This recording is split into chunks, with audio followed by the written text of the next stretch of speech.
Рекомендовать вам оставить их на панели, ну, видимо, они там мешаются, будут вам мешаться, поэтому очень большой, конечно, кабель. They were supposed to spend 6 months on the International Space Station, but unexpected events intervened, doubling the length of their mission. Today, NASA's Frank Rubio and Roscosmos cosmonauts Sergey Prokopyev and Dmitri Petelin begin their journey home to wrap up the longest spaceflight in history by an American and the third longest spaceflight ever.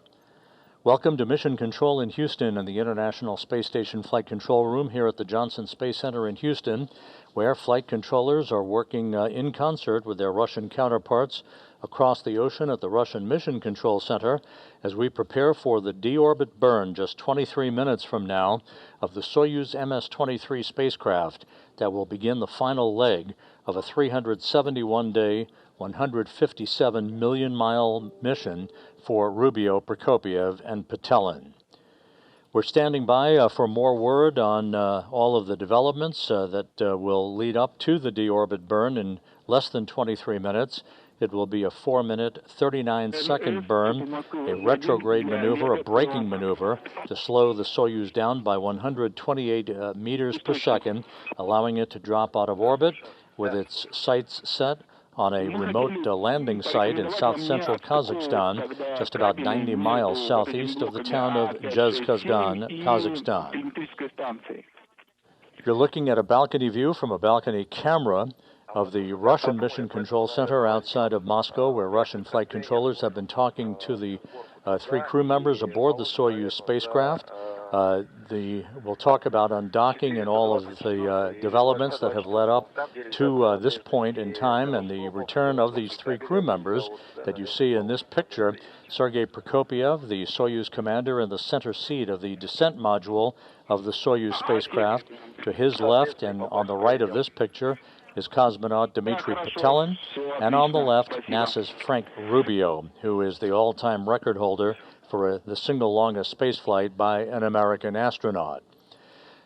At the time of landing that is coming up at 6:17 a.m. Central Time, 7:17 a.m. Eastern Time, this trio will have accrued 371 days in space, completing 5,936 orbits of the Earth, and as we mentioned, a mission spanning 157.4 million miles, roughly the equivalent of 328 round trips to the moon and back.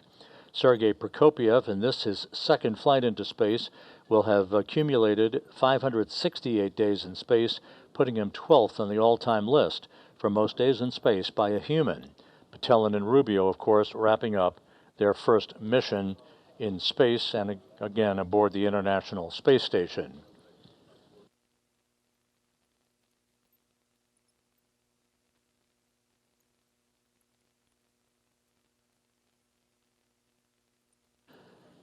Some 5.5 hours ago, the crew members departing the International Space Station gathered in the Prishal module attached to the multipurpose laboratory module, Naoka, on the Earth-facing side of the Russian segment of the International Space Station to bid a final farewell to Rubio, Prokopyev, and Petelin that you see in the background at the hatchway to their Soyuz spacecraft. The 10 crew members that was then at that time Expedition 69 gathered for final pictures before the 3 departing crew members floated inside the Soyuz spacecraft and hatches were closed. This hatch closed on the station side of the docking interface between the Soyuz and the International Space Station, followed a few minutes later by the closing of the hatch on the Soyuz side. There were leak checks conducted. The 3 crew members donned their Sokol launch and entry suits, conducted leak checks on those suits, and they were all set to depart the International Space Station. Communications and systems checks were also conducted with the Soyuz crew on board the MS-23 spacecraft before the undocking occurred.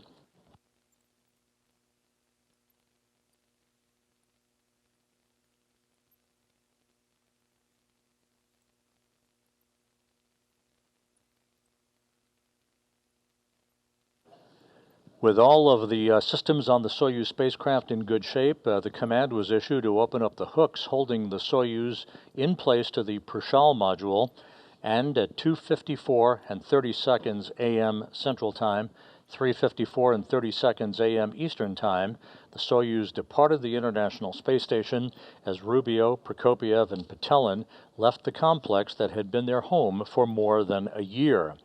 Within minutes after the undocking, two separation burns were conducted by the Soyuz engines to create an opening rate between the Soyuz and the International Space Station, allowing the Soyuz to move to a distance of some 24 miles away from the station where it currently resides, waiting for the final deorbit burn that is scheduled coming up at 5:24 and 9 seconds a.m. Central Time, 6:24 and 9 seconds a.m. Eastern Time.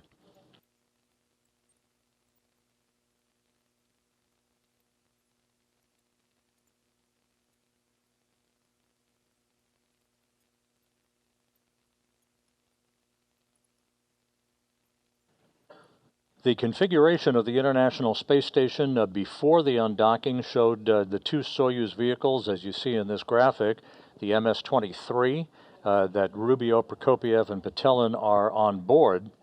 The MS-24 spacecraft that was parked alongside of MS-23 was the vehicle in which Oleg Kononenko, Nikolai Chub, and NASA's Laurel O'Hara launched on back on September 15th.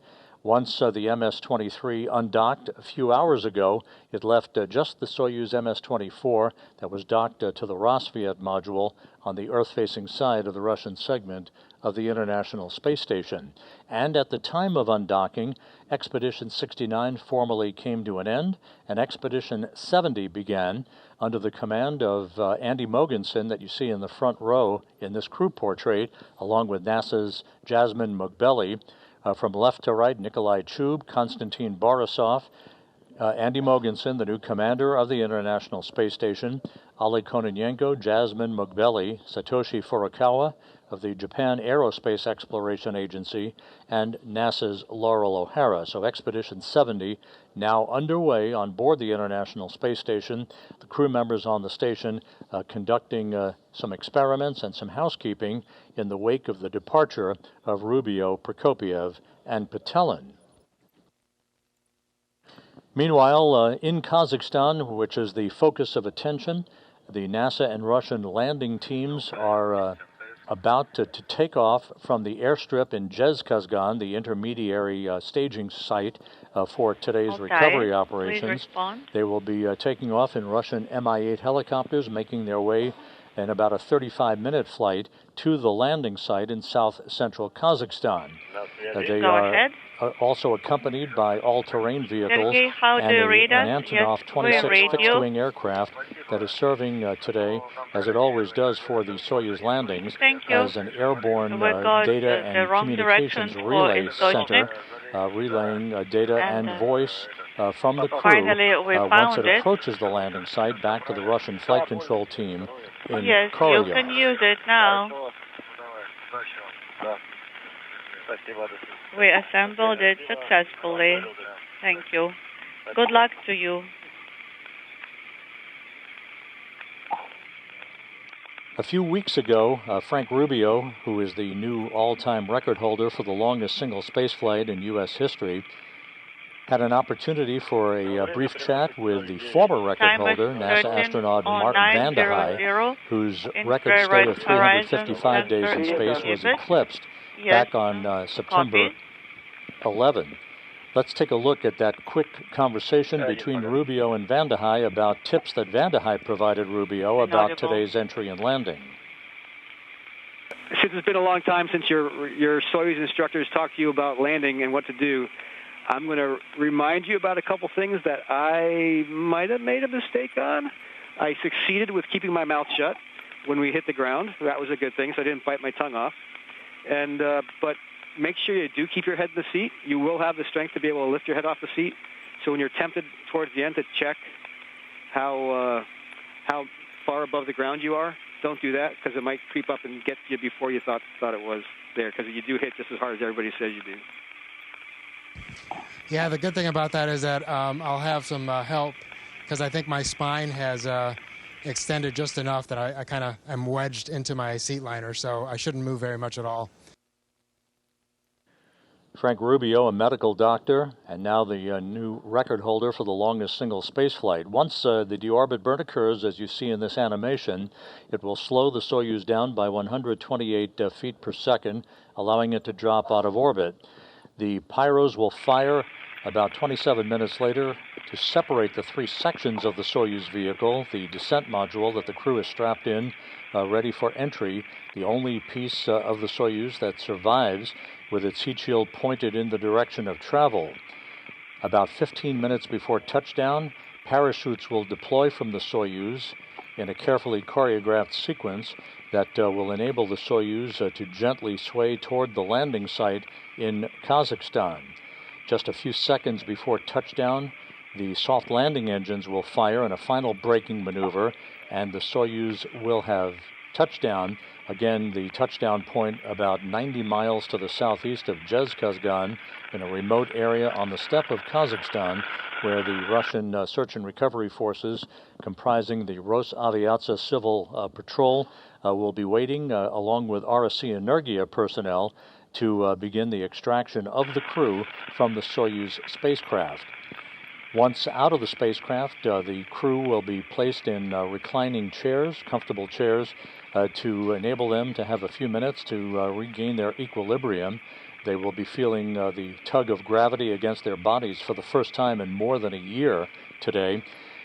They will then be carried in those chairs to a nearby inflatable medical tent for medical exams and an opportunity to take their Sokol launch and entry suits off and get into more comfortable flight clothing. They will be then carried to three waiting helicopters, Mi-8s, Russian Mi-8 helicopters, for a 2-hour flight back to the staging city in Karaganda, Kazakhstan, where they will split up, Rubio boarding a NASA jet for a flight back to Houston, and the two cosmonauts, Prokopyev and Petelin, boarding a Gagarin Cosmonaut Training Center aircraft for their flight back to Star City, Russia, and their training base outside of Moscow.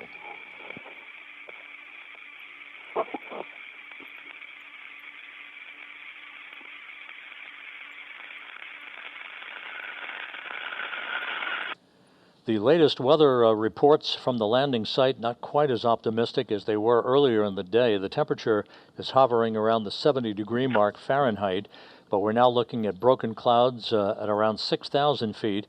There have been some rain showers in the area. We are hopeful, of course, of getting video of the Soyuz descending under the chute, but that will depend on the visibility and how close to the bullseye target the Soyuz actually arrives at, as to whether or not we're going to get any meaningful video of its descent under its parachute. Some of the milestones in terms of the times coming up as we approach the 10-minute mark before the deorbit burn is initiated. The deorbit burn again will begin at 5:24 and 9 seconds a.m. Central Time. It will last 4 minutes, 39 seconds in duration, slowing the Soyuz down by 128 meters per second, allowing it to drop out of orbit. The module separation that will occur takes place some 27 minutes after the deorbit burn. That module separation that is initiated by pyros will separate the top section, the orbital module, the middle section, which is the descent module, where the crew is strapped into their seats, Prokopyev in the center seat, Petelin to his left, and Rubio to his right. The lower section, the instrumentation and propulsion module, will be separated and discarded as well. The descent module, again, the only portion of the Soyuz that survives the rigors of entry. Those rigors will first be felt at about 5:54 and 51 seconds a.m. Central Time as the three crew members reach the first traces of Earth's atmosphere. They will feel the first effects of Earth's gravity in more than a year at that point, as they then, just a few minutes later, enter into the plasma regime of peak heating, where temperatures around the spacecraft will rise to about 2,500 degrees Fahrenheit. That will last for about 5 minutes or so until they emerge from that section of the entry timeline. Maximum G loads on the crew will build up to about 4 to 5 Gs against their bodies before the command is sent to open up the parachutes at an altitude of 6.7 miles. That will occur at 6:03 and 13 seconds Central Time, 7:03 a.m. Eastern Time. This parachute deployment sequence is triggered by a pressure sensor at an altitude of 41,000 feet. At this point, the parachute cover is jettisoned by pyros and springs that pull out 2 extraction chutes, which in turn pulls out the drogue chute. That in turn pulls out the main chute. This all takes about 20 seconds to occur. Then at some 21,000 feet in altitude, another pressure sensor starts a timer that triggers the remaining events in the landing sequence. At 18,000 feet, commands will be issued to jettison the heat shield. That's about 3 minutes after parachute deploy. Those commands also inhibit the entry thrusters and opens valves to vent all of the hydrogen peroxide fuel for the entry thrusters and oxygen in the life support system tank. If we have video at that time, you'll see a white vapor. That is normal. That white vapor is a combination of hydrogen peroxide and oxygen venting into the air. The purpose of this is to safe the vehicle for landing so that the search and recovery forces that will be landing sequentially in their Russian Mi-8 helicopters after touchdown don't encounter any hazardous gases as they try to expedite the extraction of the crew from the Soyuz descent module. Maneuver and turning off the fans of the high sub, cooling and drying equipment. Copy that, and please continue reporting your status to us.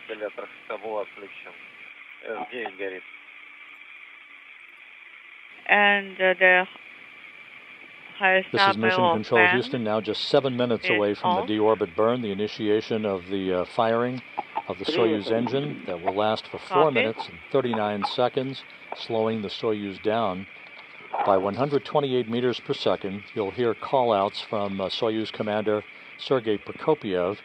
The Russian flight controllers of the Russian Mission Control Center in Korolyov will be calling the crew on Prokopiev's call sign, which is Altai. That's the call sign that you'll be hearing for the Soyuz spacecraft as the calls are made to the crew during the final phase of today's landing operations.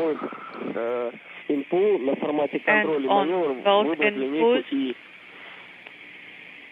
you have to make the appropriate selection of the sensor and select lane E.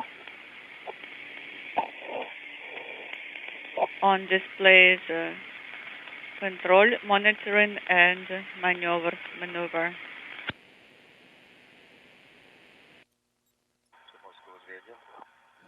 The 3 crew members are coming home in the Soyuz MS-23 that was launched in February as a replacement vehicle for the damaged Soyuz MS-22 that Rubio, Prokopyev, and Petelin launched on over a year ago in September of 2022. That vehicle was damaged on December 14th when it incurred a leak in its coolant system through its radiator. The coolant was depleted, thus rendering that Soyuz MS-22 unusable for the return of the crew. The Soyuz MS-23 was launched in February, unpiloted, made an automated docking to the Prishal module on the Earth-facing side of the Russian segment of the International Space Station.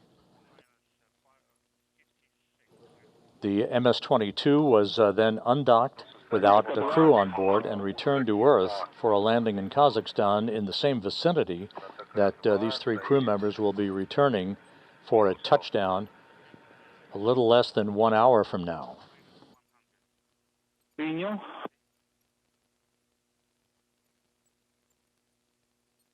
Отключены только пуск 1Б и пуск 1Г.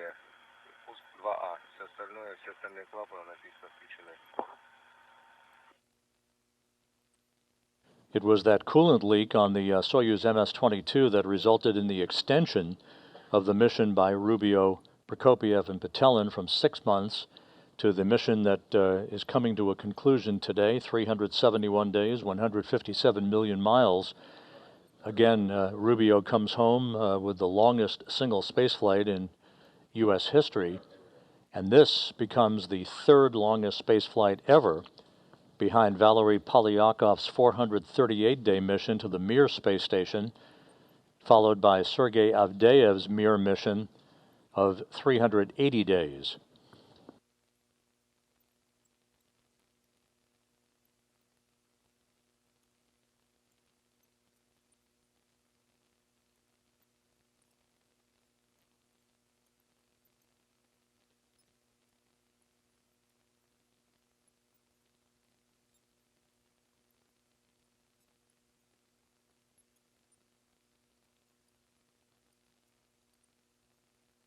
Программа выбирает, какой сигнал лучше, поэтому в зависимости от положения корабля у тебя может быть или ТК-1 сигнал лучше, или ТК-2, и, соответственно, телеметрия будет идти или по одному лучше, или по другому. Это нормально.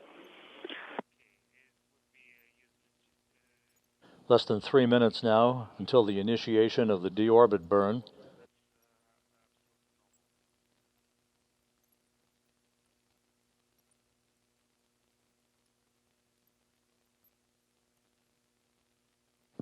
At the time of the deorbit burn, the Russian Mi-8 helicopters with the NASA Russian landing team will be taking off in sequential fashion from the airstrip in Zhezkazgan, the intermediary staging site for tonight's landing operations.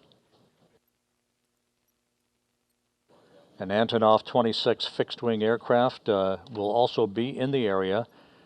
This airborne fleet will be conducting a racetrack pattern, flying around the landing zone, awaiting the arrival of the Soyuz vehicle. And immediately after touchdown, those helicopters will begin landing in sequential fashion to enable the recovery teams that are comprised of Rosaviatsia, the Civil Air Patrol Agency, as well as RSC Energia, to approach the spacecraft, make sure there are no toxic gases emanating from the Soyuz vehicle so that they can begin the process of opening up the hatch and extracting the crew.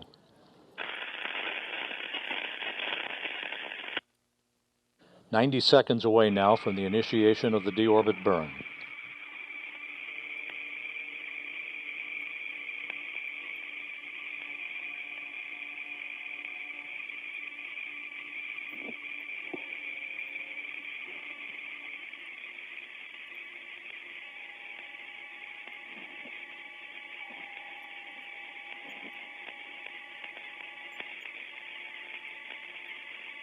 Минута до включения двигателя. 1 minute to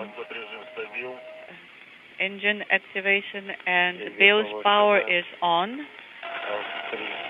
Copy. Идет открытие крышки СКД.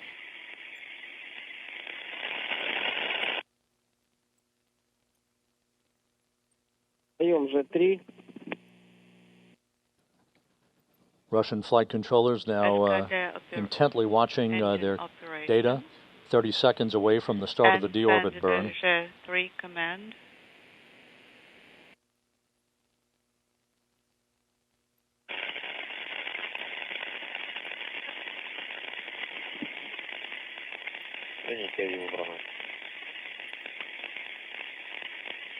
Inaudible. Standing by for the beginning of the deorbit burn.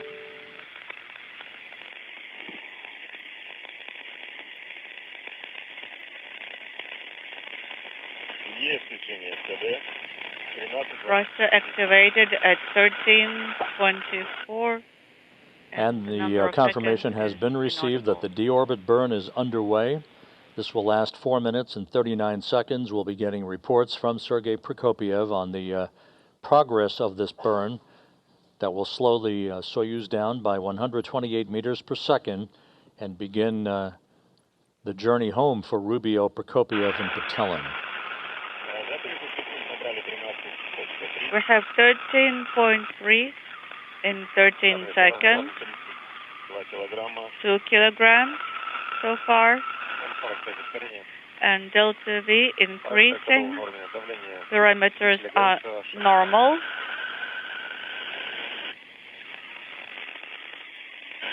Good report so far on the progress of the burn.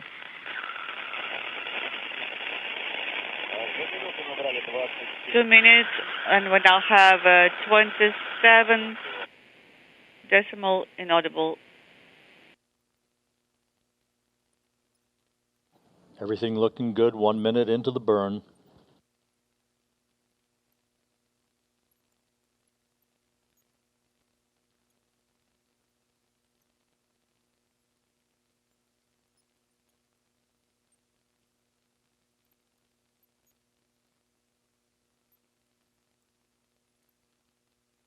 Three minutes left in the deorbit burn. Everything proceeding as planned.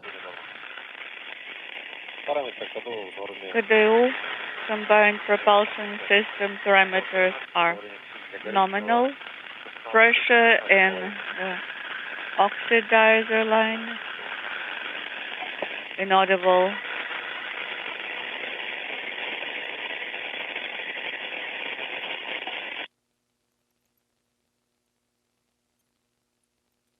Pressure in the fuel line. 2 minutes, 10 seconds into the burn.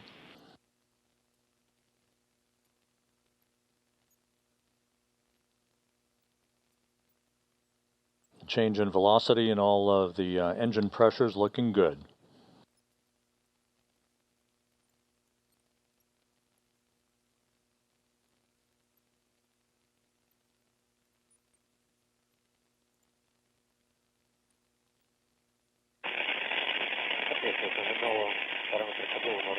Parameters are nominal.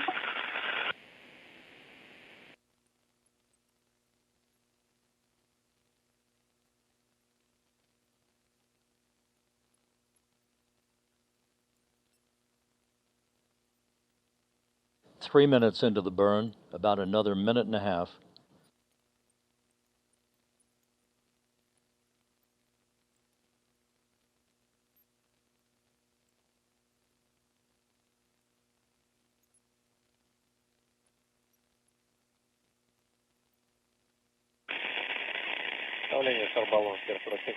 Pressure in the spherical tank is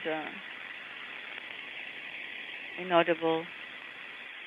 3.5 minutes into the burn, just about 1 minute left. 95 meters in 30 seconds, and the KDU combined propulsion system parameters are nominal.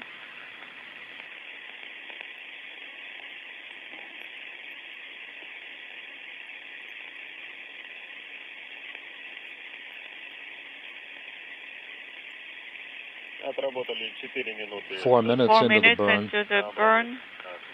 Everything is right down the money. 257 kilograms of propellant. And pressure in the spherical tanks is 81 in number 2. About 15 seconds left.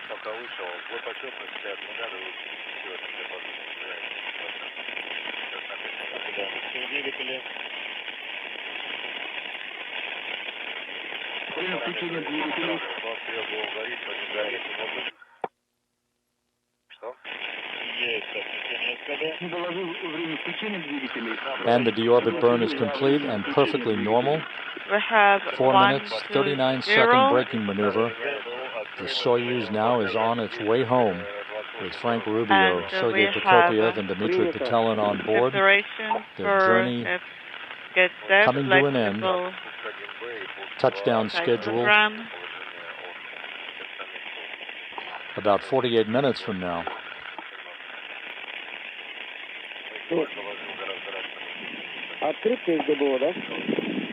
Is this KDU open? Pressure is dropping. The next milestone on the road home will be the module separation that is scheduled at 5:51 and 58 seconds a.m. Central Time.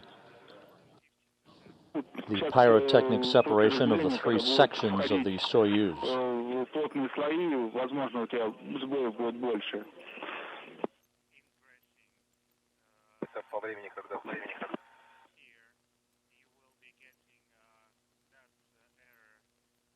Примерно 51 минуту. через 21. Хорошо. Ну и все-таки раз в 3-4 минуты докладывай о качестве приема телеметрии. Хорошо.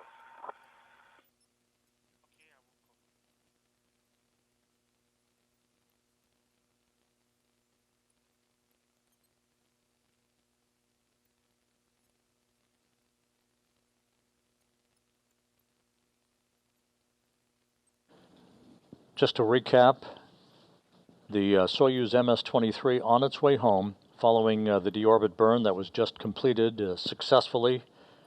Perfect timing, good pressure, good deceleration of the Soyuz, enabling it to begin to slide back out of orbit into the Earth's atmosphere.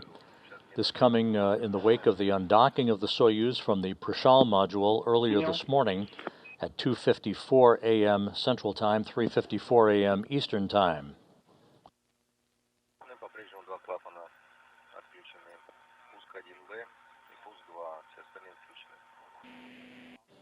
And again, in this animation, you'll see the next event. There is the module separation that will occur pyrotechnically. The descent module where the crew is located will enter the Earth's atmosphere. Temperatures around the spacecraft will build to about 2,500 degrees Fahrenheit, heading toward the landing site in Kazakhstan. A series of events will deploy a drogue chute and then a main parachute about 15 minutes before touchdown. The chute deployment sequence will occur, setting the stage for the firing of the soft landing engine just about 1 or 2 seconds before touchdown. That is planned to be about 90 miles to the southeast of the town of Kazakhstan. The Russian MI-8 helicopters are airborne now, heading for the landing site, which is about a 35-minute flight. They will arrive in a circular racetrack pattern around the landing site that you see there at the bullseye mark, moving from southwest to northeast, passing just south of Baikonur, the Cosmodrome, where the Soyuz launches take place. Most recently, Laurel O'Hara launching with Oleg Kononenko and Nikolai Chub on the Soyuz MS-24 spacecraft. They're now part, of course, of Expedition 70. The weather at the landing site right now is showing broken clouds at about 6,000 feet, light winds, temperature around 69 degrees Fahrenheit, and some rain showers in the area. So it is questionable as to what our visibility will be of the spacecraft descending under the parachute. We'll stand by, of course, and as soon as we have video from the landing site, we'll bring it to you.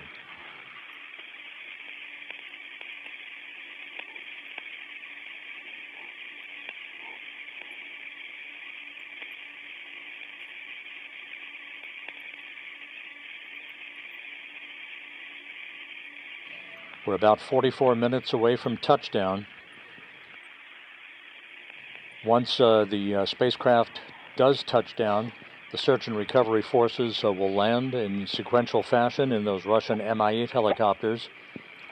The most critical personnel, the RSC Energia personnel, and the search and recovery forces will make their way to the spacecraft and begin the process of opening up the hatch and extracting the crew one by one, placing them in nearby chairs alongside their vehicle. They'll have a few minutes to gain some equilibrium, feeling the effects of gravity for the first time in more than a year, before they're carried in those chairs into a nearby inflatable medical tent so that their circle launch and entry suits can be removed. They'll receive initial medical exams and be put in more comfortable flight clothing for the subsequent 2-hour helicopter flight back to the staging city of Karaganda. Copy. I'll give you the time in a second.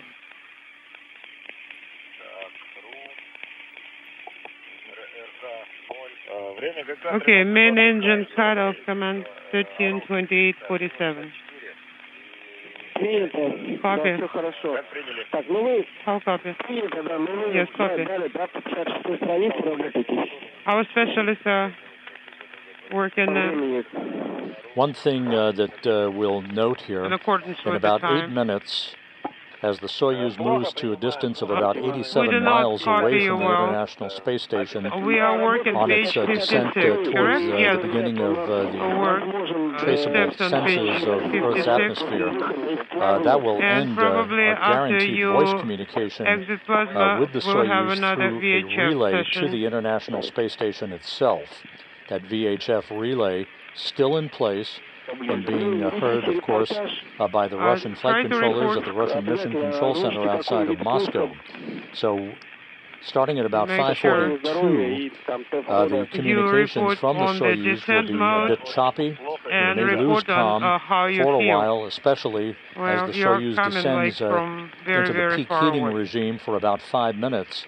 That peak heating regime will begin at about 5:56 a.m. Central Time.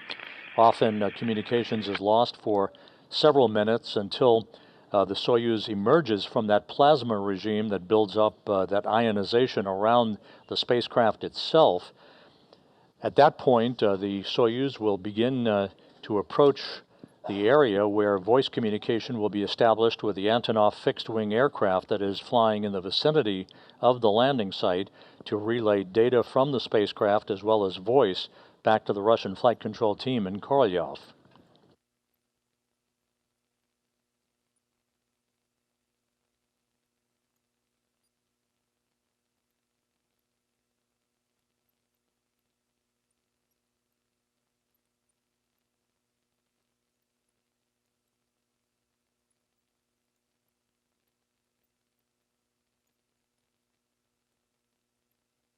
Почте прошло питание, КС-20Б. Питание включено.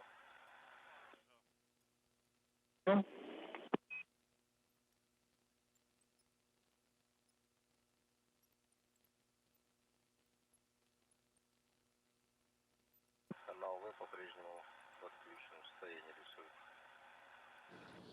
3 countdown clocks here in Mission Control are ticking backward towards major events that are upcoming. The separation of the 3 sections of the Soyuz about 14.5 minutes from now. The opening of the parachutes some 25.5 minutes from now. Landing now just under 40 minutes southeast of Zhezkazgan, Kazakhstan.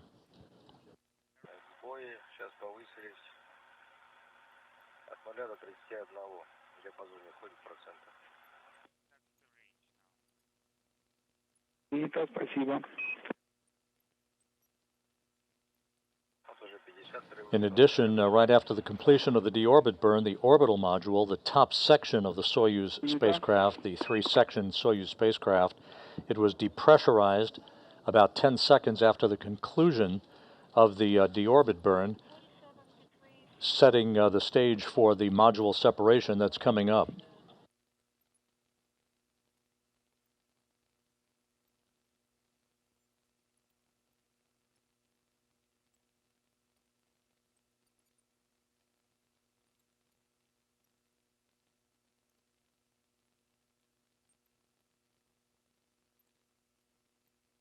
The precise landing coordinates being relayed to the crew on board the Soyuz. The current projection by the ballistics officers for the RSC Energia team at the Russian Mission Control Center shows the landing site at 47.20 degrees north, 69.39 degrees east. That is where the search and recovery forces will be positioned to greet the Soyuz crew following touchdown, which occurs now 38.5 minutes from now.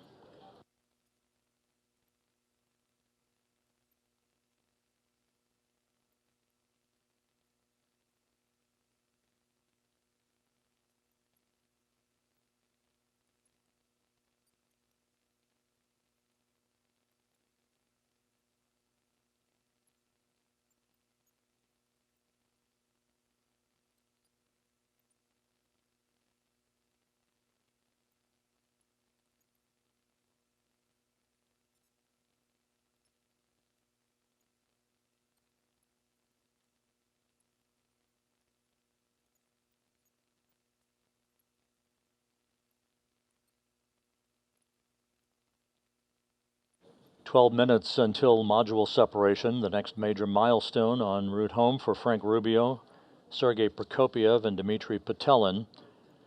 This trio was launched on September 21st, 2022 on the Soyuz MS-22 spacecraft that ultimately was damaged, losing its cooling capability through a coolant leak in its radiator, and was rendered unusable for the safe return of the crew.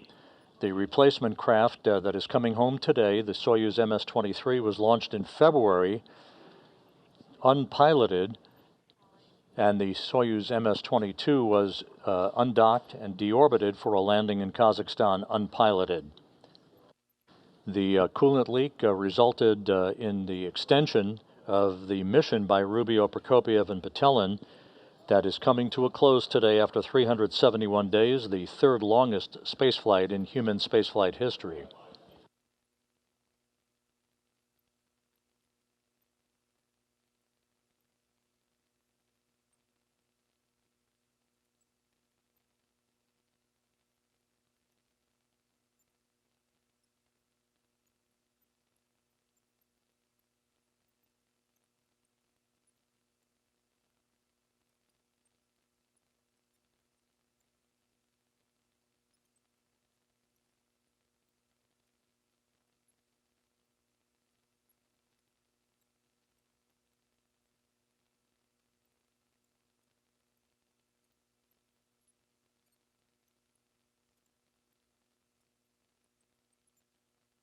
The Russian Mi-8 helicopters are some 20 minutes out from the landing site, having taken off from the airstrip in Zhezkazgan en route to the touchdown point, which is about 90 miles to the southeast of Zhezkazgan. Those helicopters left Karaganda earlier this morning, several hours ago, flew 2 hours to Zhezkazgan to refuel, and now are en route to the landing site to begin the recovery of the 3 crew members.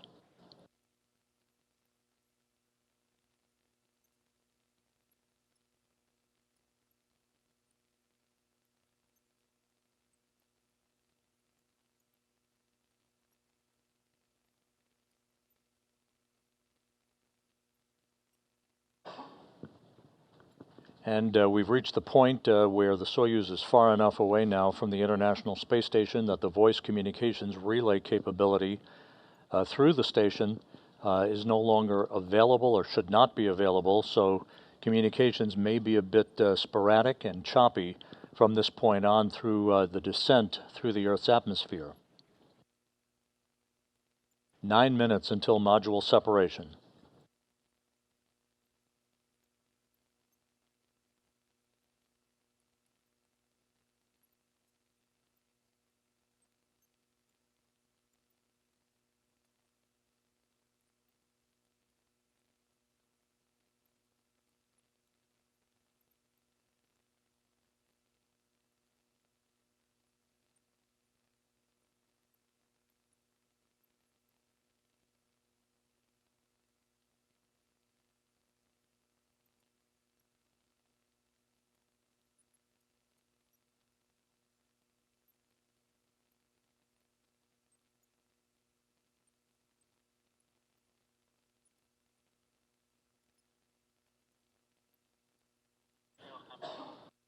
All of the events leading up to this point in today's return of Rubio, Prokopyev, and Petelin have gone by the book.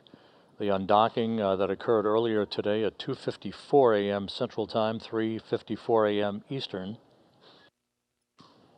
2 separation burns of the Soyuz engine enabled the Soyuz to back away from the station and accelerate its departure rate from the complex for the deorbit burn that occurred a short time ago. That was a 4-minute, 39-second retrograde maneuver, slowing the Soyuz down by 128 feet per second, enabling it to begin its descent back to Earth. We're less than 7.5 minutes away now from the next milestone. That will be the pyrotechnic separation of the 3 sections of the Soyuz, discarding the orbital module and the instrumentation and propulsion module, leaving just the descent module with the 3 crew members strapped inside. Sergey Prokopyev, the Soyuz commander, in the center seat, flanked to his left by Dmitri Petelin, and to his right by Frank Rubio.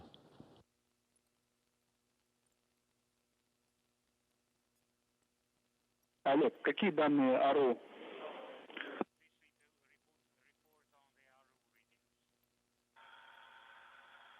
Один минус 69 и гуляет в диапазоне до минус 107. Второй строго стоит минус 107.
Again, voice communications not possible again through the relay from the International Space Station from the Soyuz spacecraft at this moment.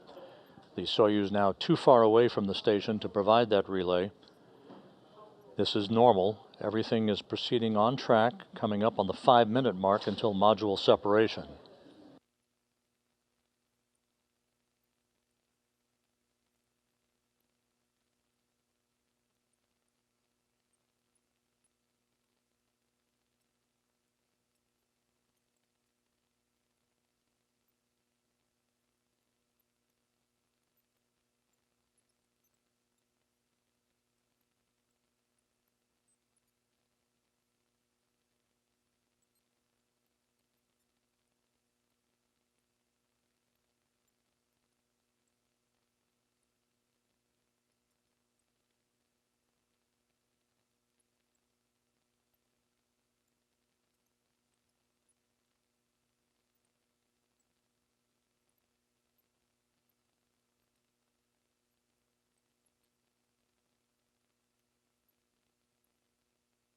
Just to recap, the module separation is scheduled just a few seconds before 5:52 a.m. Central Time, 6:52 Eastern.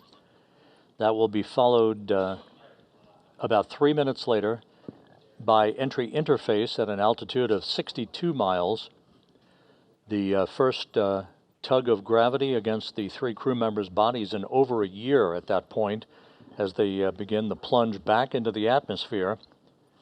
Some 2 minutes after that, they'll entry into plasma, where the peak heating around the spacecraft will begin. Temperatures around the Soyuz will build to about 2,500 degrees Fahrenheit, the heat shield in the direction of travel for the descent module.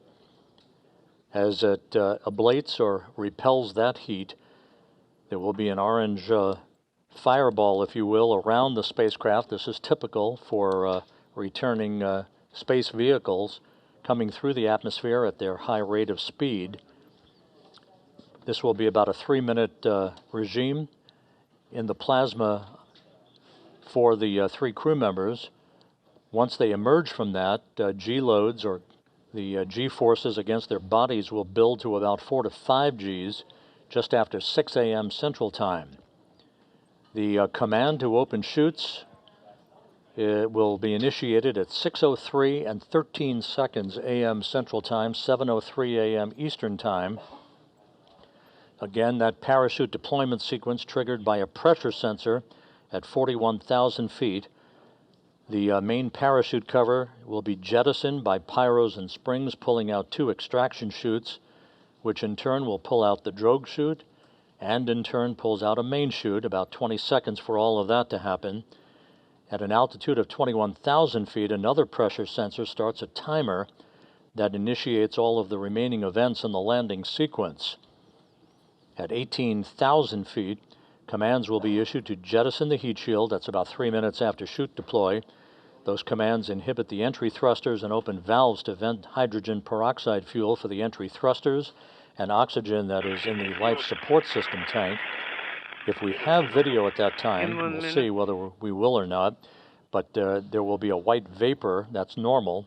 That's a combination of hydrogen peroxide and oxygen venting into the air to safe the vehicle for landing so that no hazardous gases are present when the search and recovery forces land in their Russian Mi-8 helicopters to begin the process of opening up the hatch to the Soyuz and extracting the crew.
We should be about 30 seconds or so away from module separation. We'll be standing by for that confirmation.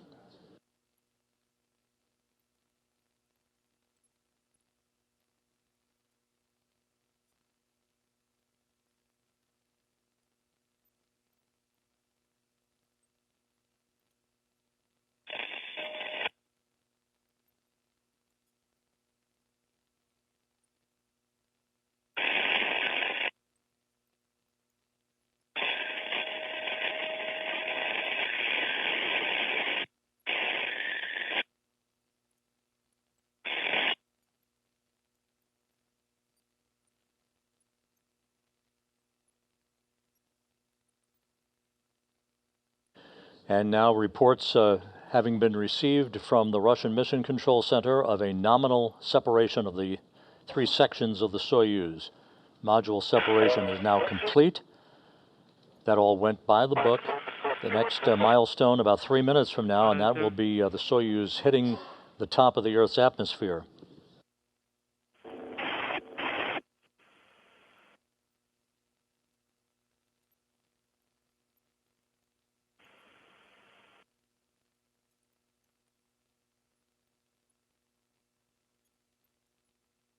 Maxwell Station on 2 for OCT2.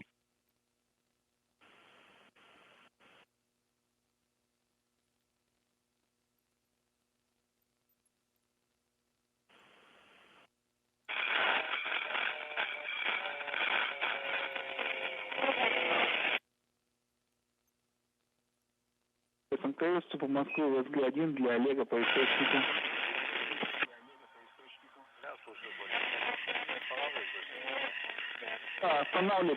The Russian Mi-8 helicopters, part of the Rosaviatsa search and recovery forces, are nearing the landing site southeast of Jezkazgan to move into a racetrack pattern, an oval-shaped pattern around the landing zone, awaiting the arrival of the Soyuz spacecraft with touchdown scheduled about 23.5 minutes from now.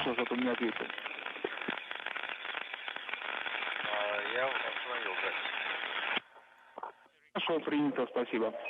10:53:30. Надо выполнять заключительную операцию. Подтверждаю. Тебе, постановщиков, большое спасибо. Flight controllers in Korolyov outside Moscow receiving data from the Soyuz spacecraft through their communications satellites, the Luch system.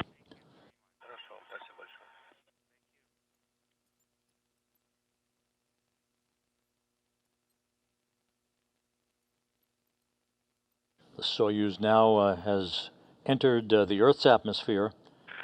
The three crew members feeling the first effects of gravity on their bodies in 371 days.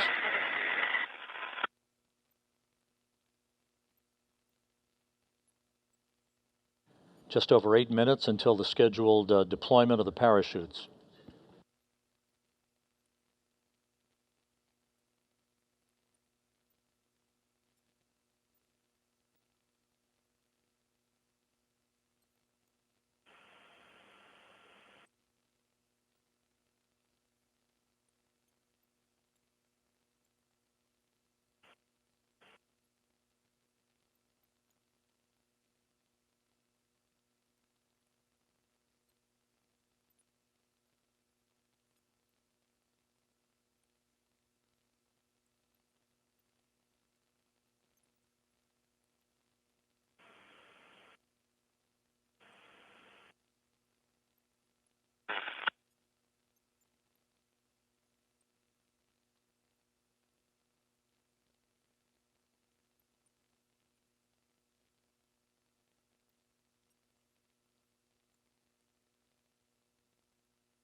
Soyuz currently descending through the Earth's atmosphere, 6.5 minutes to go until the commands will be sent to begin the parachute deployment sequence.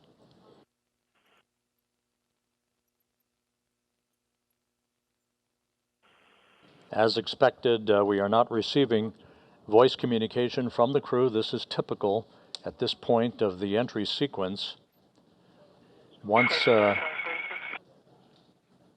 the spacecraft passes through the plasma regime, the period of peak heating, we should be hearing from the crew once again, with communications relayed through the Antonov 26 fixed-wing aircraft in the vicinity of the landing site.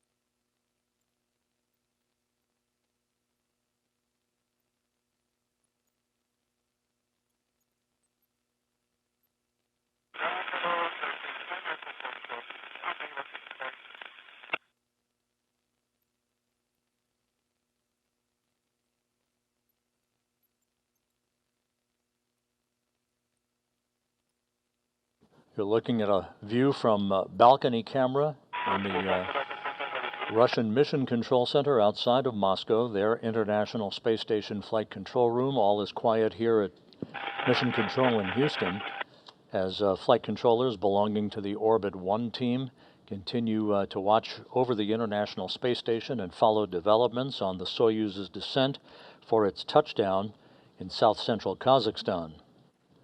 Landing is scheduled just over 19 minutes from now.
As we approach the top of the hour, we'll be standing by for confirmation of a chute deploy that is scheduled just over 3.5 minutes from now.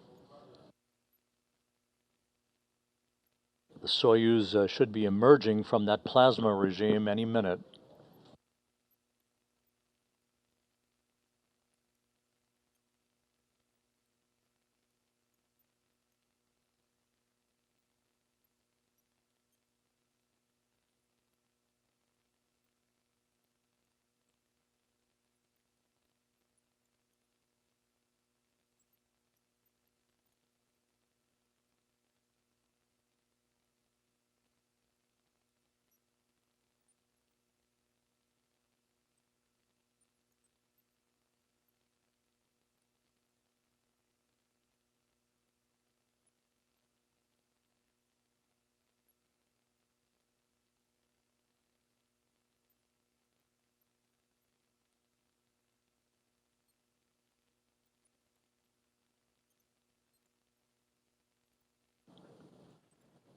standing by for the emergence of the Soyuz from that plasma regime.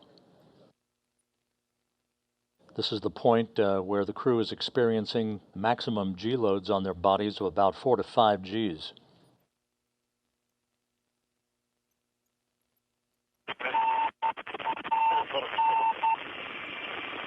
And there is that familiar beacon signal coming from the Soyuz MS-23.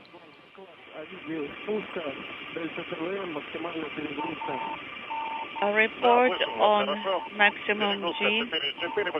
We have 4.4 maximum G load. Copy. Integral plus 1.8. The index is along the curve. Mode is automatic descent. Sergey Prokopyev, the Soyuz commander, reporting that everything is in great shape on board the Soyuz. And the crew experiencing those maximum G loads, but they are through the plasma regime as we stand by just over a minute from now for shoot deploy.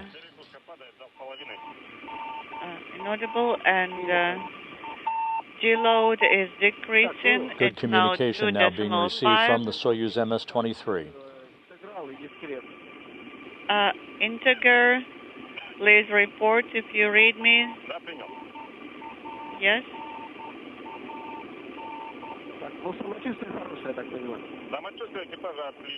And how are you feeling? We are feeling great. Thank you. And of control. Integer is plus 1.8. Index positive plus 1. Copy.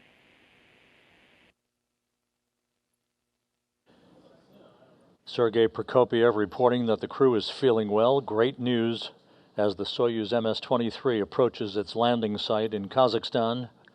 Touchdown expected less than 14.5 minutes from now.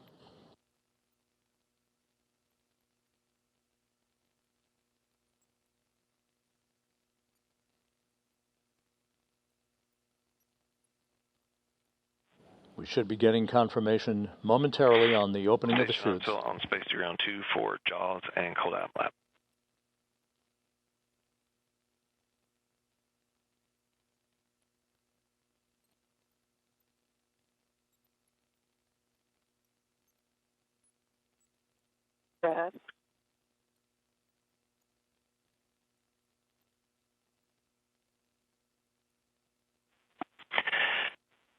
The Russian Mi-8 helicopters, part of the search and recovery forces, are approaching on station in the landing zone around where the Soyuz will touch down 13.5 minutes from now.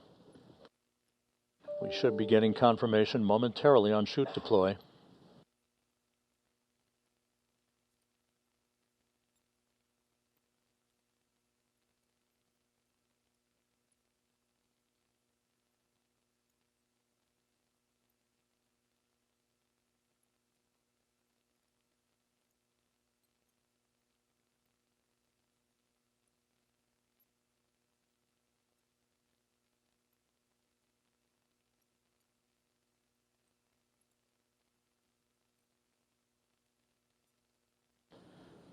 12.5 minutes until touchdown.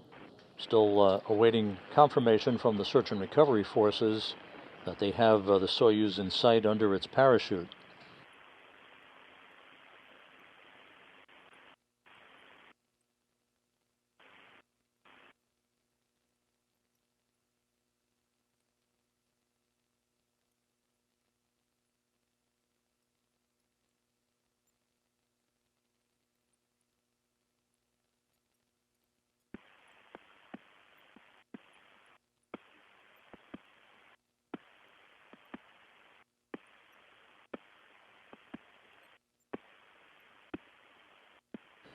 We now have confirmation that the Soyuz parachute has been deployed.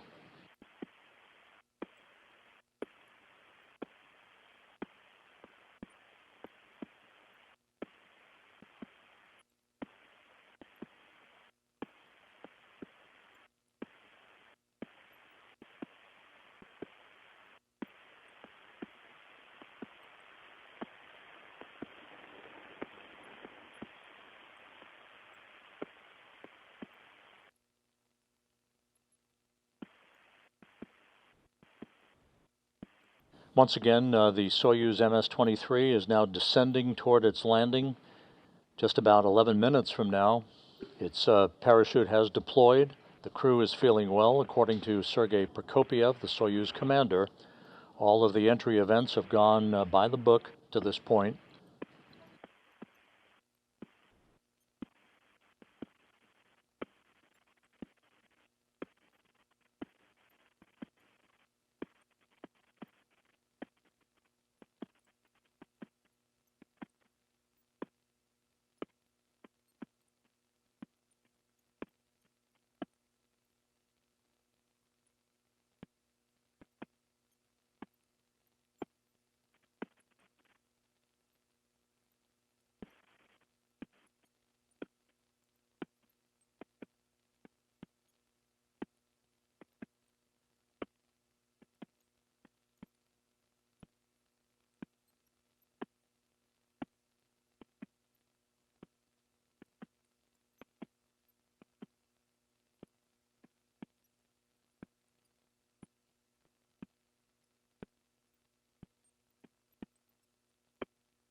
The skies are quite overcast at the landing site. Temperatures around 69 degrees. We're still waiting for video from the landing site. But the Soyuz has deployed its parachute, and everything is continuing to go as planned for an on-time touchdown just about 9 minutes and 40 seconds from now.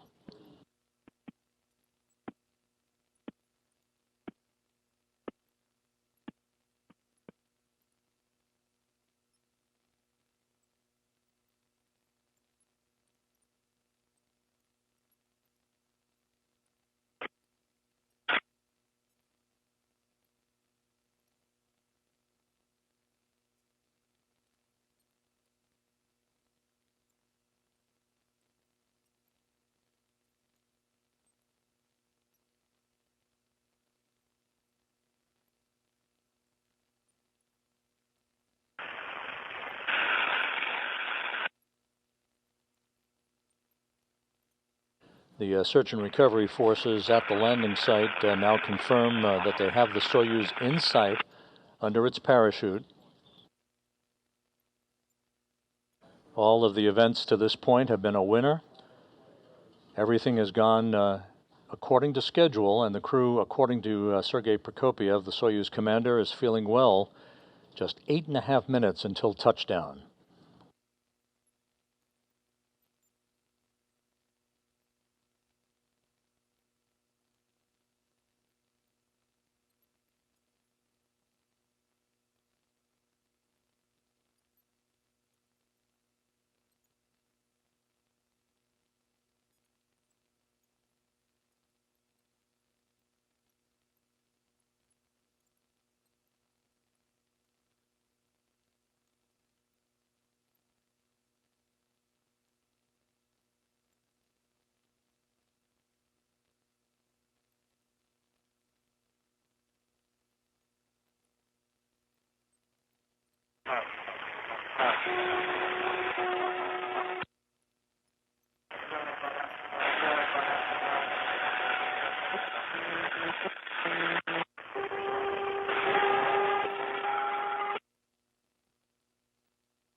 Now about 7 minutes until touchdown. Everything continuing on course.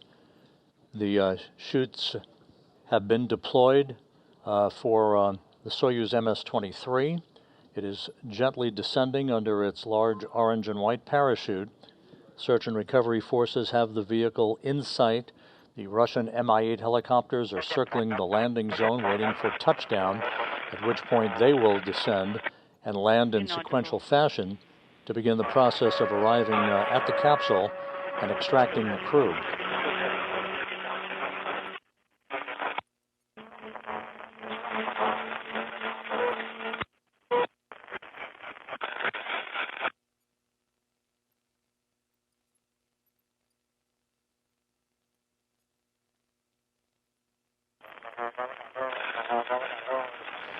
And there's our first view of the Soyuz MS-23 under the chutes.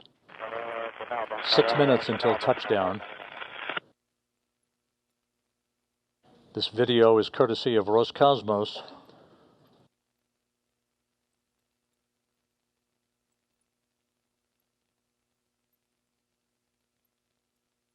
Soyuz descending at its normal rate of descent. Search and recovery forces are reporting back that everything is looking good from their perspective.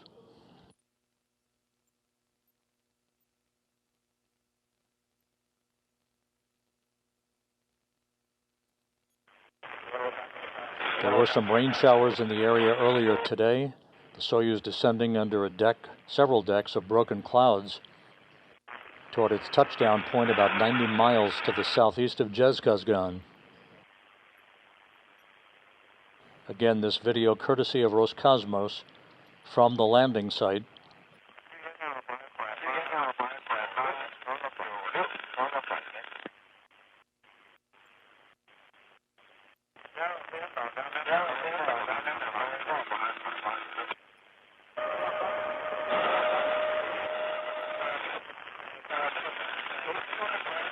Inaudible. Less than 5 minutes to go until touchdown. The extended mission of Frank Rubio, Sergey Prokopyev, and Dmitri Petelin is now in the home stretch.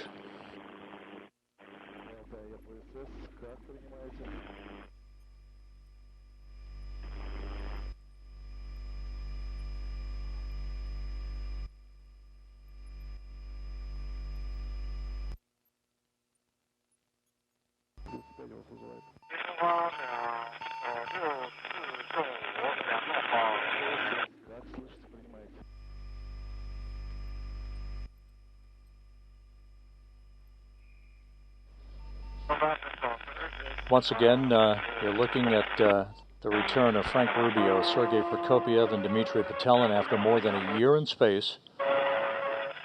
Less than 4 minutes from touchdown on the desolate steppe of Kazakhstan.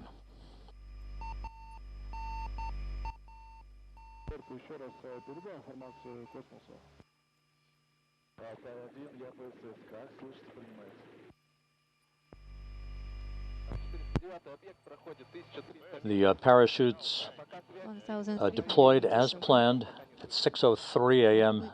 Central Time. 3 minutes later, the Soyuz heat shield was jettisoned. Confirm. The next event will be just a second or two before touchdown. That'll be the firing of the soft landing engine. 6 engines fire to slow the Soyuz descent rate to just 1.5 meters per second. How do you read it?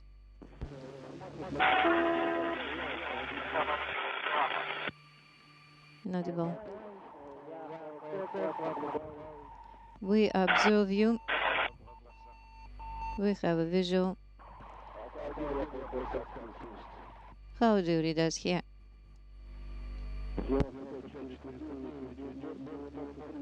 Area 95,553. Search and recovery forces communicating directly now with Sergey Prokopyev, saying that they have a good visual on the spacecraft. Just over 2 minutes until touchdown. It has been 1,000 meters.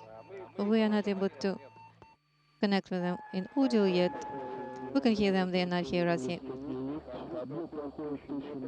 It has been 1,000 meters. We hear them, they are not. Less than 1,000 meters from touchdown.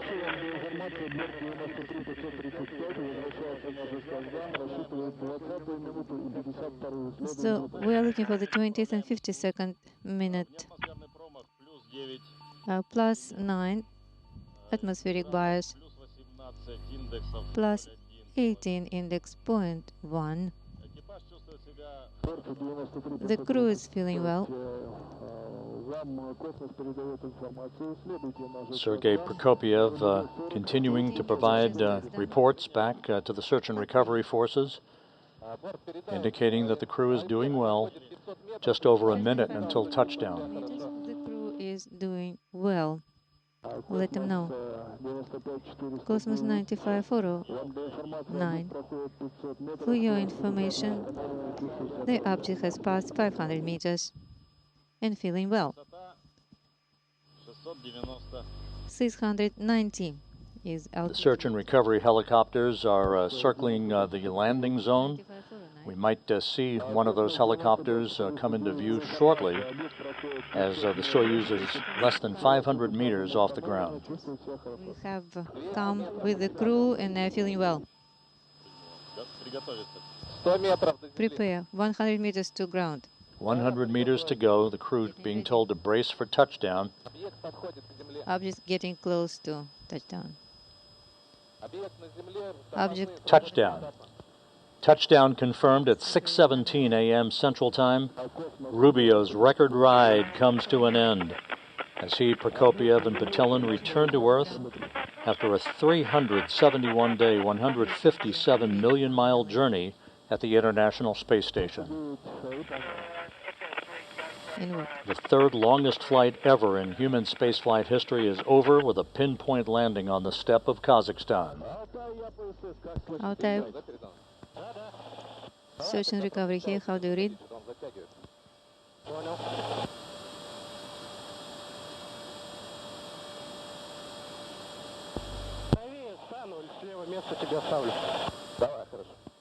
Okay, all good.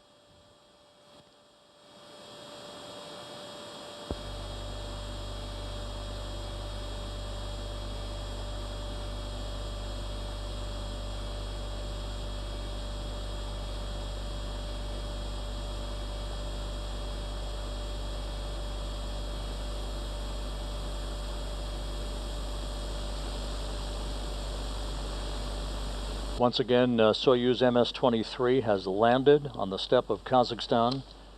A bullseye touchdown for the three crew members, Frank Rubio, Sergey, Prokopyev, and Dmitri Petelin. 409, how do you read?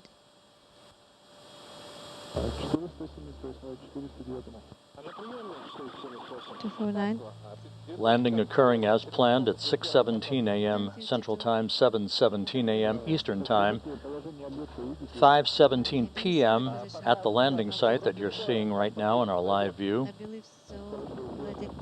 About an hour and 53 minutes before sunset. Astronaut, Space Ground 2, no response required. Just want to let you know our friends have landed safely.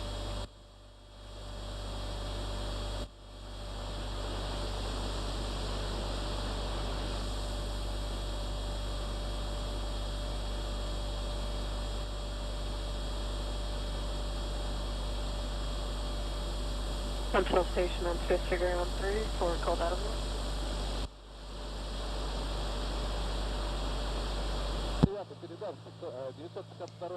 952 is on the ground.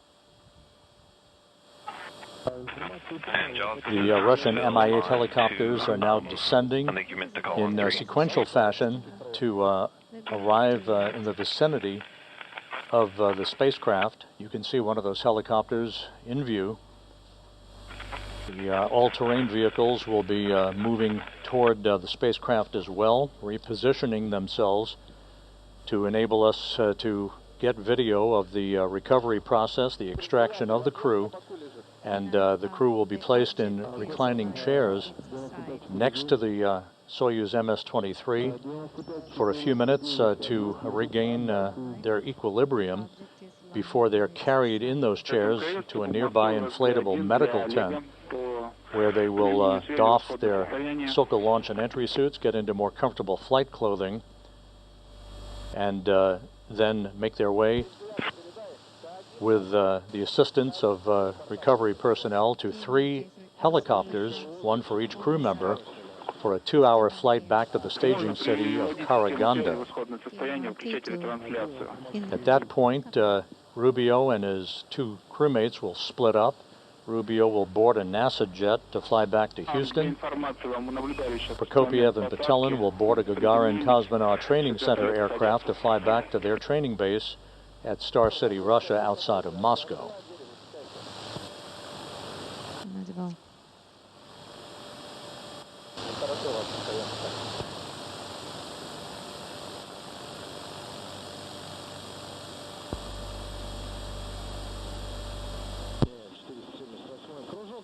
477, I will circle one more time.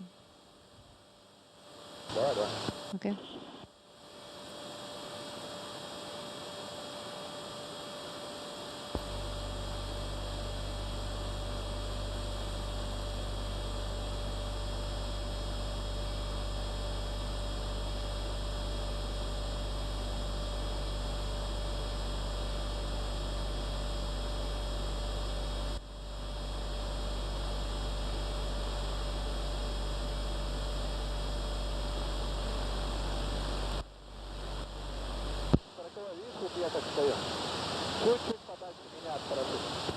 Go a little bit further, 49.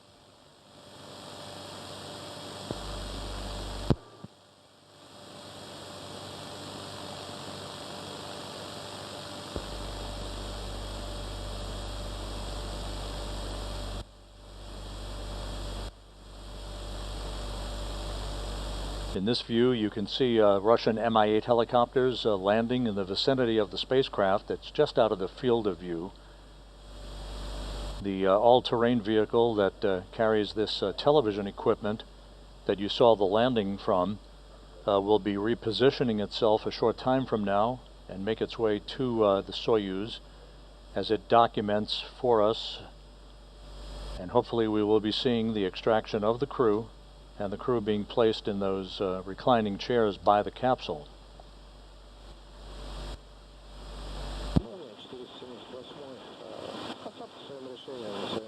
(178) out landing in its place.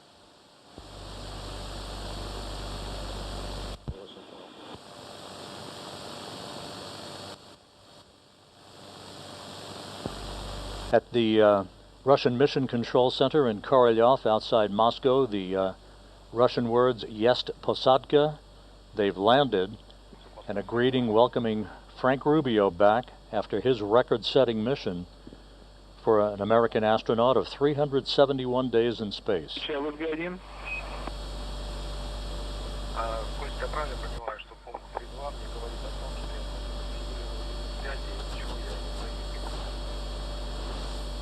Все верно.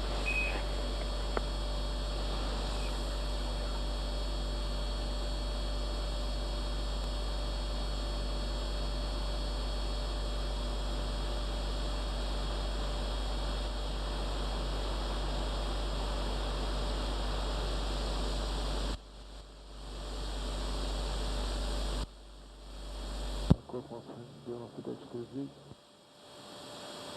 99-409, грубо слева. И помните координаты.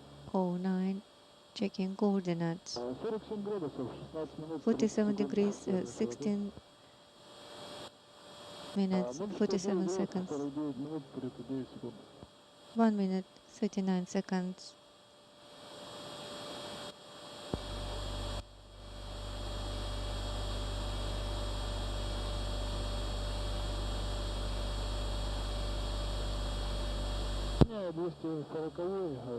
This is 240.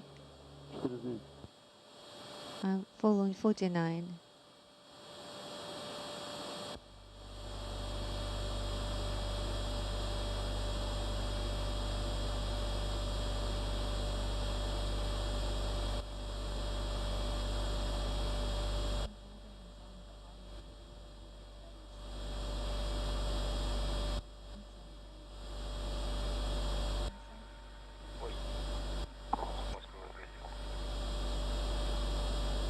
Алекс.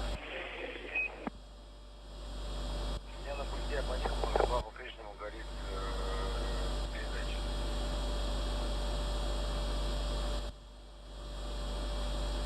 То есть на первом пульте абонента зажата первая башня, на третьем первая башня, на втором зажата третья и по-прежнему горит передача.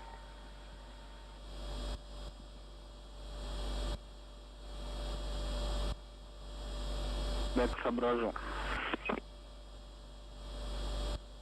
This is Mission Control Houston. Once again, you're looking at video from the landing site in Kazakhstan, where the Soyuz MS-23 touched down just 9 minutes ago.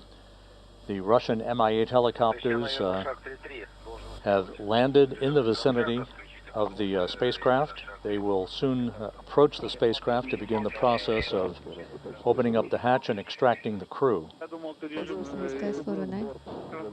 Touchdown occurred right on time at 6:17 a.m. Central Time, 7:17 a.m. Eastern Time. 24 tires.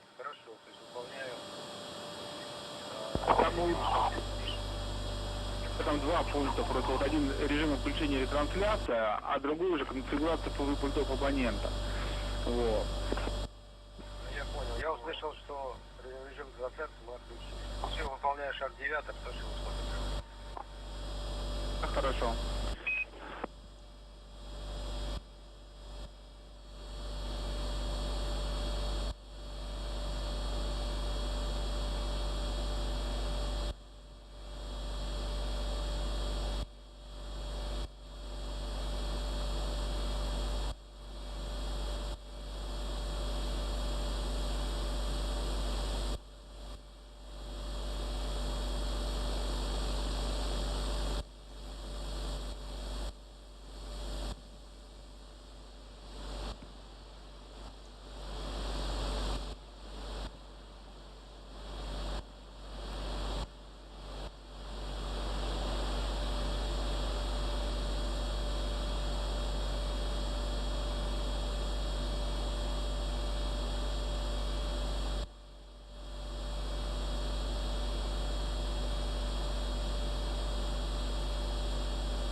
Сделал 409. 95.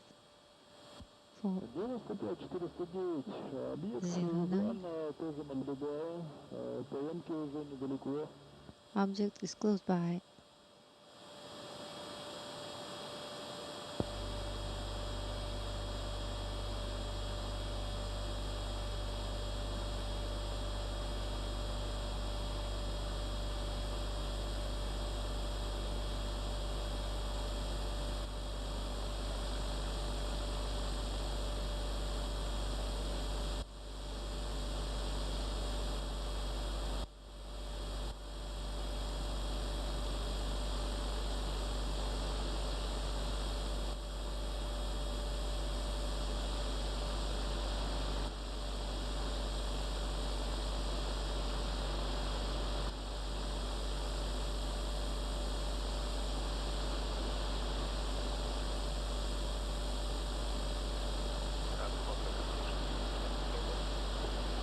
Связь в СГ-1 слышу хорошо, как меня. Я слышу хорошо и кое-что выполнил шаг 4, вывел команду на включение КВ-1. Сейчас шаг 4, не расслышал, что за шаг ищу. Все, вижу. This is Mission Control Houston. Once again, the greeting on the front screen of the Russian Mission Control Center, welcoming home Sergey Prokopyev, Dmitri, Petelin, and Frank Rubio after their 371-day mission. Touchdown occurred about 13 minutes ago at 6:17 a.m. Central Time, 7:17 a.m. Eastern Time.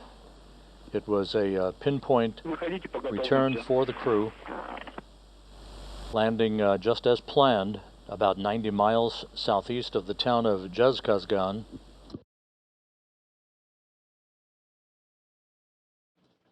The Russian search and recovery forces, the Russian Mi-8 helicopters, have landed.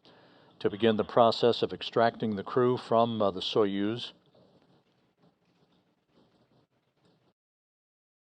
All of the events beginning with hatch closure late last night Central Time, followed by the undocking of the Soyuz from the International Space Station's Prishal module at 2:54 a.m. Central Time this morning, and the deorbit burn that occurred several hours later. All of those events went by the book. No issues whatsoever. Sergey Prokopyev reporting to the search and recovery forces in the final minutes before touchdown that the crew was feeling well and ready for their return to Earth.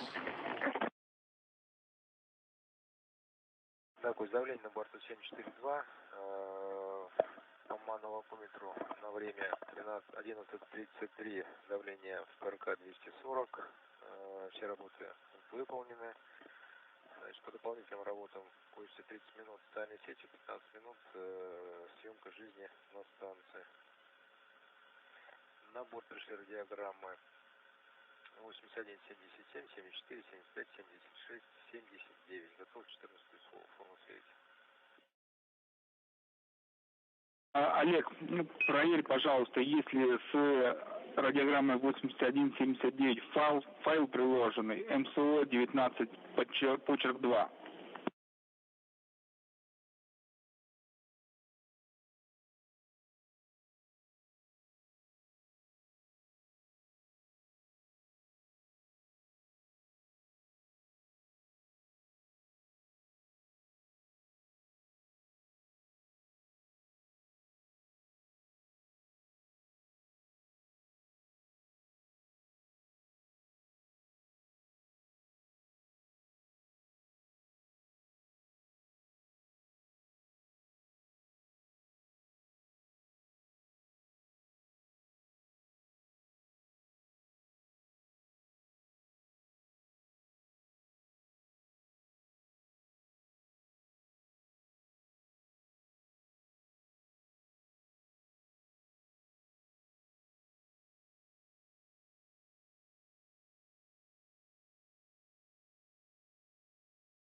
This is Mission Control in Houston. We're still waiting for video from the spacecraft at the landing site. The search and recovery forces are there. They are beginning the work to extract the crew from the spacecraft. So far, we do not have video alongside the spacecraft itself. The video resources at the landing site have to be repositioned from where they were to show us the touchdown that occurred about 18 minutes ago.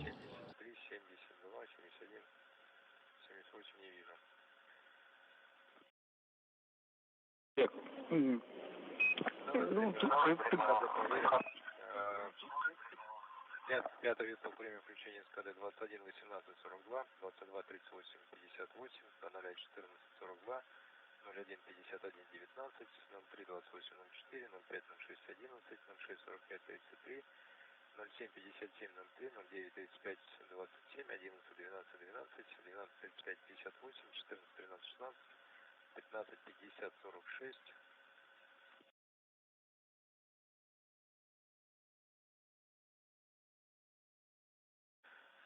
27 07 19 00 54 20 35 22 22 07 27 23 26 27. Да, все верно, форма 2314 сверена.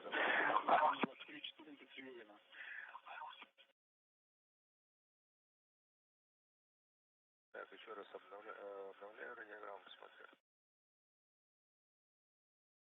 Олег, мы сейчас, я насчет 78-й радиограммы снова уточнил. Нет, она все-таки будет позднее, она еще не на борту. Поэтому нас сейчас интересует только файл MSO-19 почерк 2 к 79-й радиограмме. Сейчас к 79-й посмотрю, что-то у себя не открывается.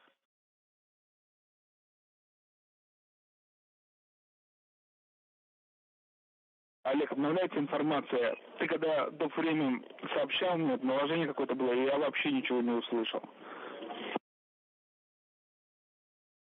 А о чем сообщал?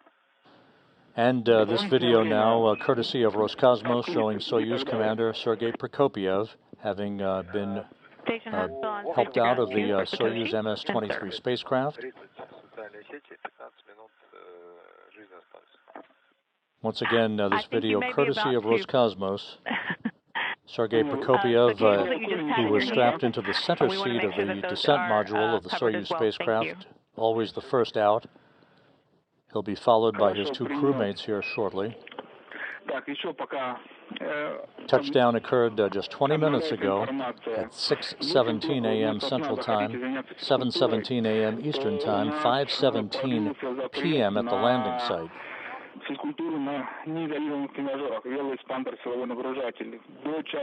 Crew home after 371 days in space, the third longest space flight in history, and of course for Frank Rubio, the longest single space flight by an American astronaut. Did you realize that you are finally on the ground? It's more than a year. Well, the result is amazing. Just perfect, just ideal. The overload was 4.5, greater than last time.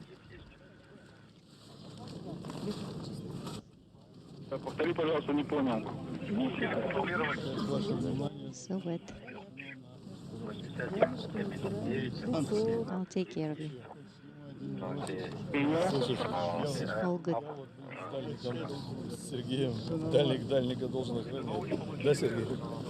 I'll just stay here, take care of you too.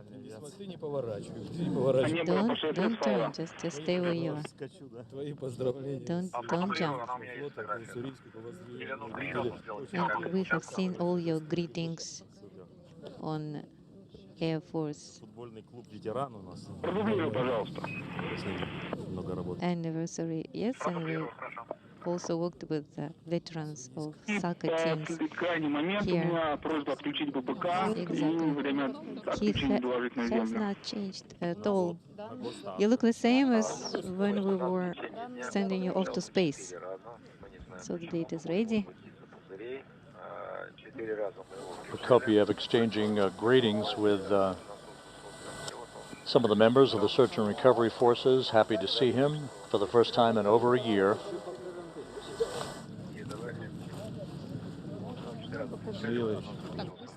And from the view we just had, it appeared as if the Soyuz was pulled over onto its side as opposed to being upright.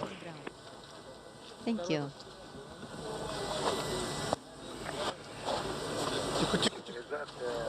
Easy, easy.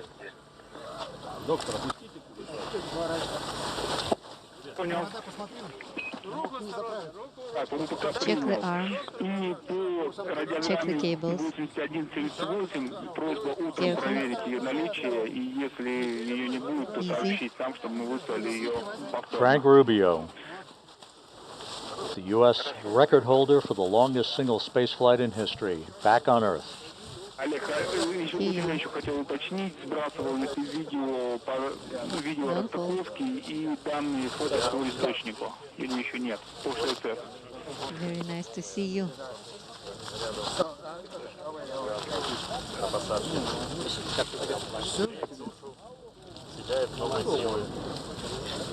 So great. Скринул тогда отпишись потом и все. Этого будет достаточно. We're all here.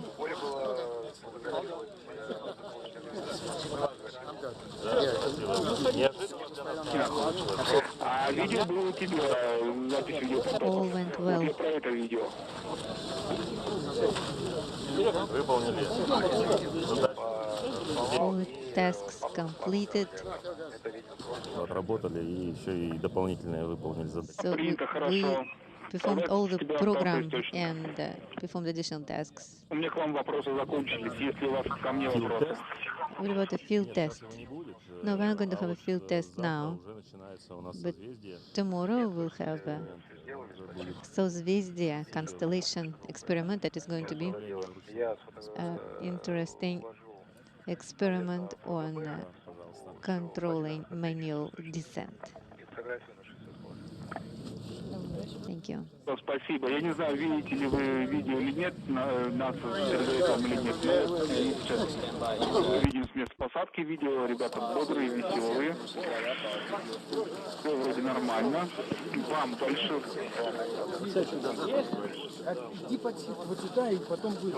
Вам хорошего вечера, хорошо отдохнуть. День у вас, правда, был суматошный. Спасибо вам за проделанную работу. Так что отдыхайте и спокойной ночи вам. До связи. Your food this way. Hello, Frank. Great, thank you. Great. It's good to be back. You were the doctor on the crew, mate. How is in the space? How is your mate? Fantastic. Yeah, everybody did really well. You look very well. Thank very you. Well. Thank you. It's good to be home. Thank you. It's good to be home. Thank you.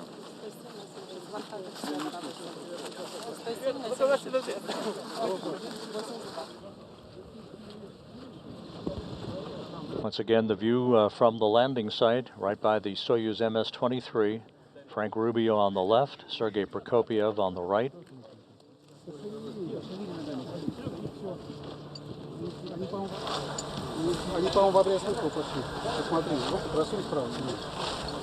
Check the arm on the right side. And Dmitri Petelin now being removed from the Soyuz spacecraft. Easy, easy here. Turn. Legs. Turn back. Remove cables.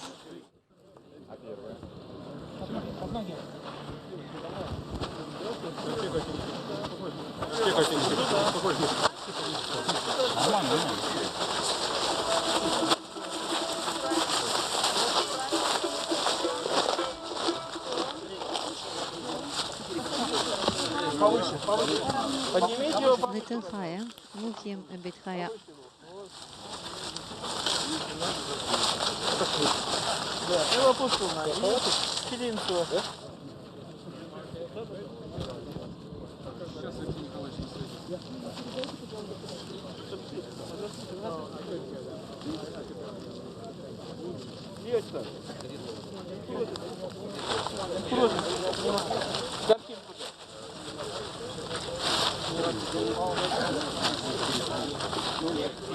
Frank Rubio receiving congratulations there from Joel Montalbano, the International Space Station Program Manager, who along with NASA's Chief Astronaut Joe Acaba, part of the NASA team on site.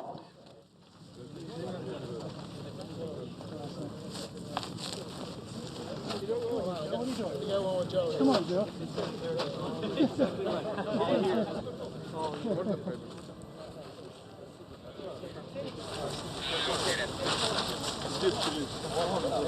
Серега!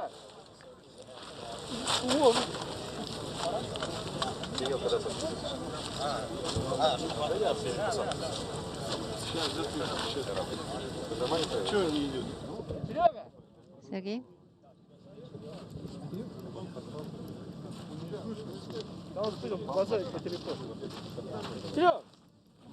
And a view of the Soyuz MS-23 spacecraft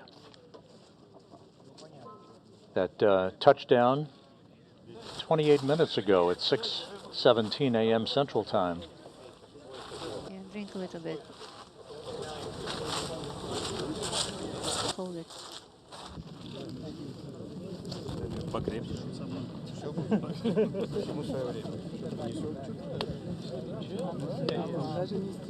Everything is in due time.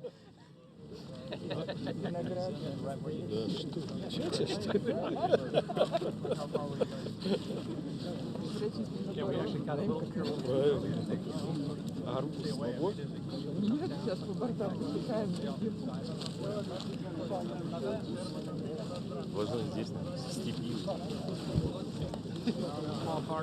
We're here in the steppe of Kazakhstan. Sergey Prokopyev, the commander of Expedition 69 and the Soyuz commander for the landing today, comes home after 2 flights in space in a total of 568 days, putting him 12th on the all-time list for most days in space by a human being.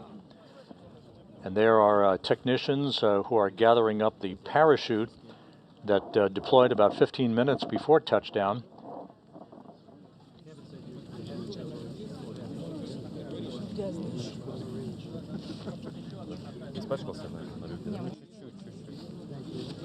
Still a bit dirty that happens. Oh, good. Do you want me to comb your hair? Меня слышно? Слышно, Миша? Да, слышно. Ну я открываю и говорю, идет к тебе. Я просто раскадар начал колбасить. Поворачивается. Пораньше. После филтеста.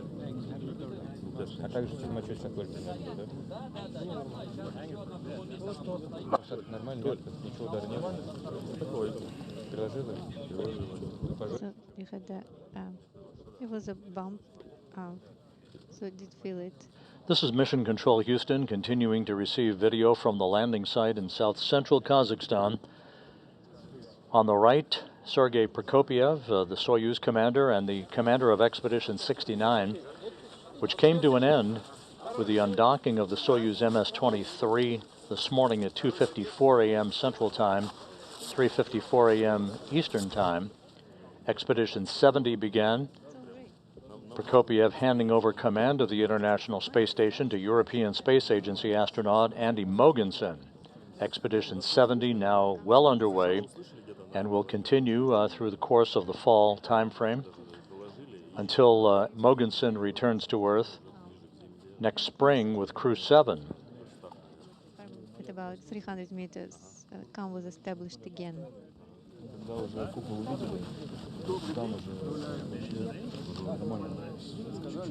At that time, we also acquired visual. All normal, all good. Did you see us at the main chute? Yes, at about 800 we saw you already. You were not responding, but we were able to see you already. All great, all normal. Good numbers. 140 to 90.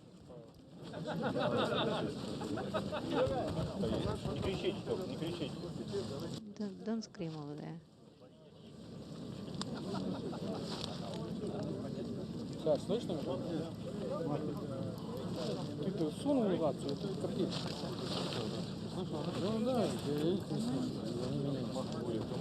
The next step for the 3 returning crew members, they'll be, as you look at the all-terrain vehicles that are on site, the 3 crew members will be carried in those chairs into a nearby inflatable medical tent to doff their Sokol launch and entry suits, get into more comfortable flight clothing, and then they'll be transported in those ATVs to 3 awaiting Russian Mi-8 helicopters to take off for a 2-hour flight back to the staging city of Karaganda to the northeast of the landing site.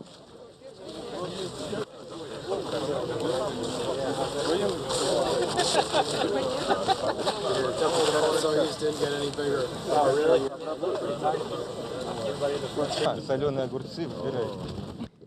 And maybe you want some pickles. Oh yeah. Maybe some succulent pork. That would be nice. Well, not right now, in about a week. Мы тебе позвоним, дадим палаточки потом. С женой свяжешься, да? So then at the tent, you will talk to your wife, okay?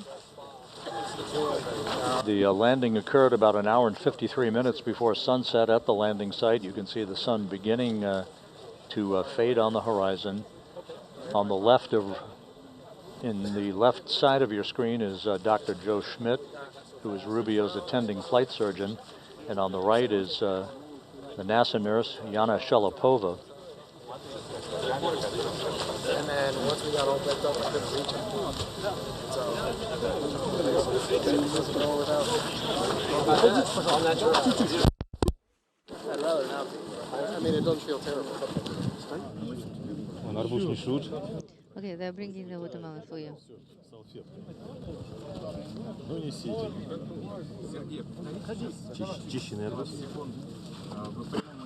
Make sure you clean it from the seeds. Okay, good. Oh, рада watermelon. Good deal. I am the commander of the search and recovery helicopter. So my apologies if we had to wait a little bit. But from all of us, we would like to give you this, the fruit of the earth. Oh, I can smell it now. Thank you. Sergey.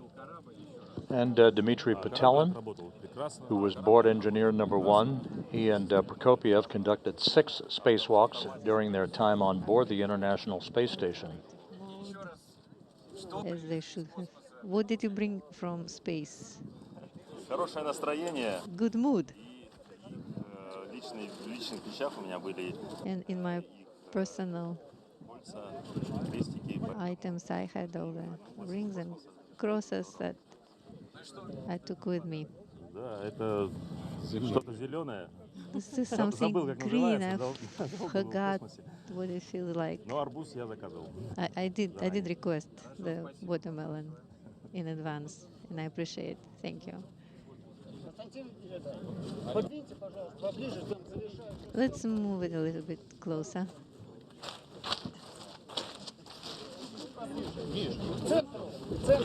Closer to the center.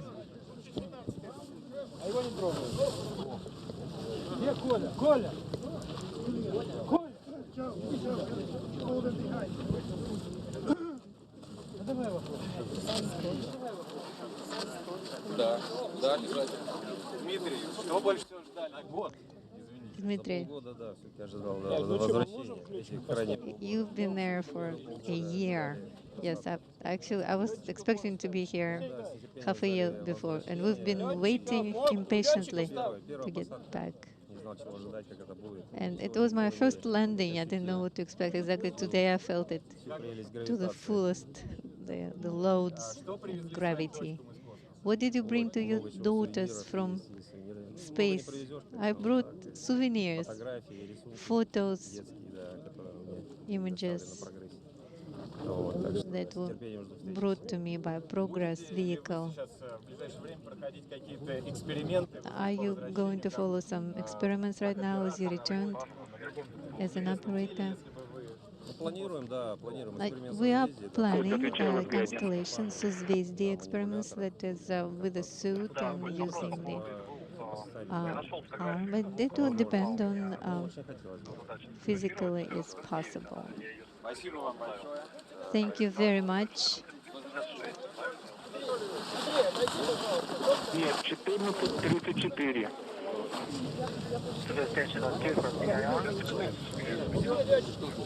Go ahead, Satoshi. The crew members being presented with fruit at the landing site and Matryoshka dolls.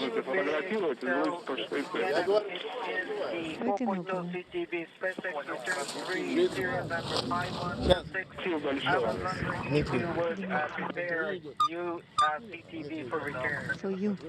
It is already full.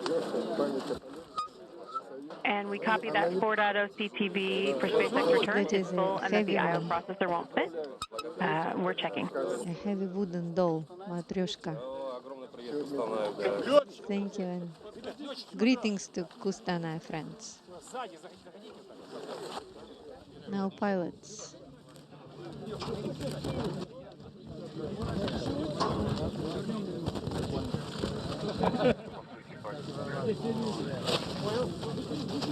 Photo, I stand in the back.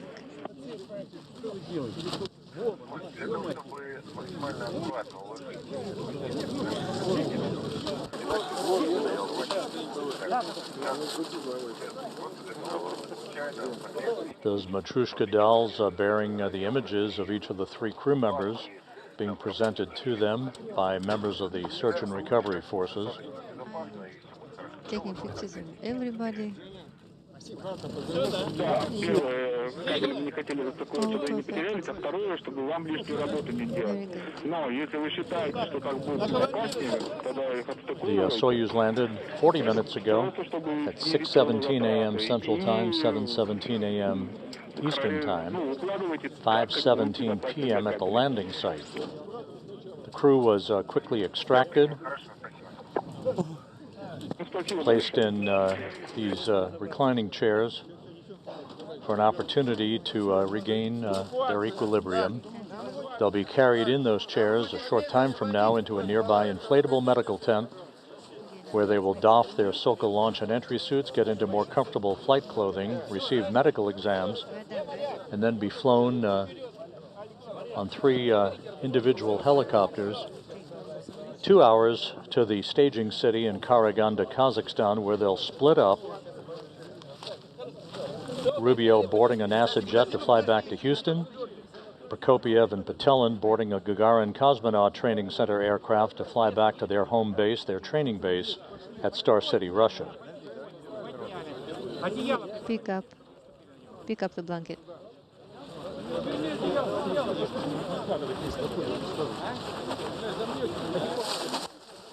Prokopyev, thumbs up, being moved toward that medical tent.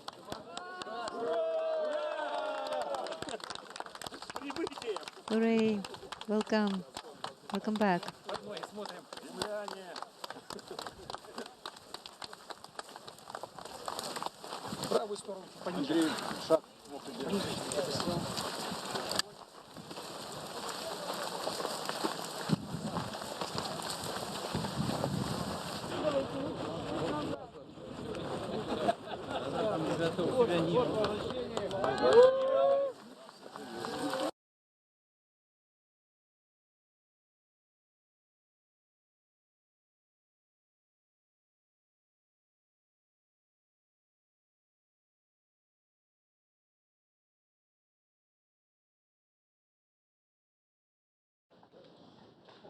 So with that, the 3 crew members being brought into the medical tent at the landing site following their pinpoint touchdown to complete a 371-day, 157 million-mile mission, the longest spaceflight by an American astronaut, Frank Rubio, the 3rd longest spaceflight in history.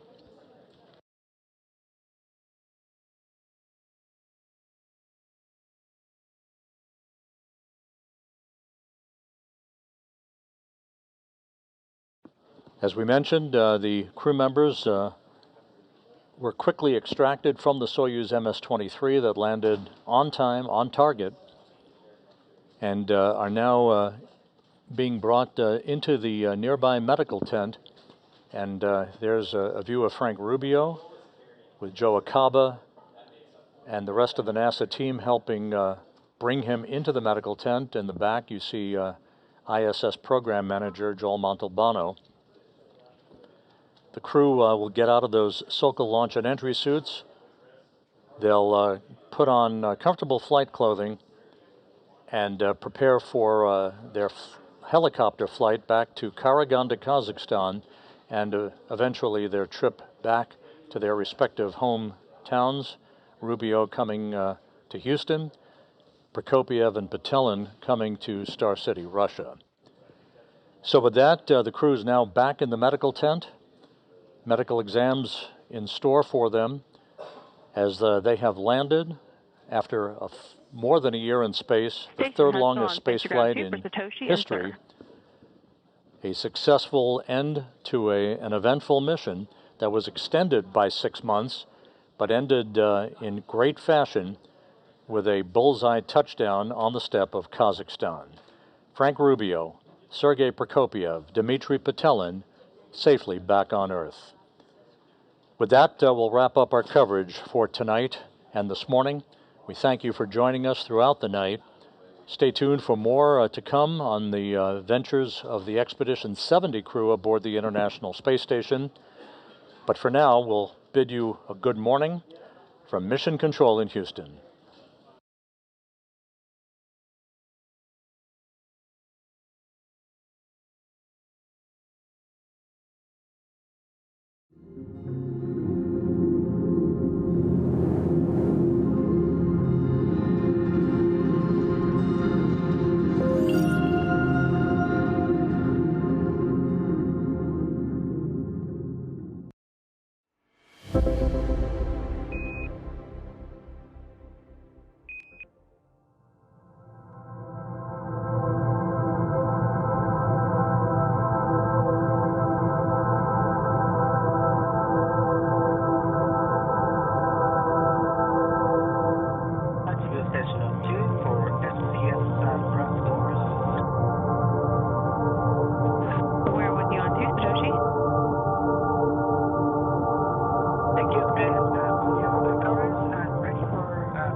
You are go to close those doors. Just a reminder to skip step 3, and when you're finished, I have an answer for you on the stowage of the processor.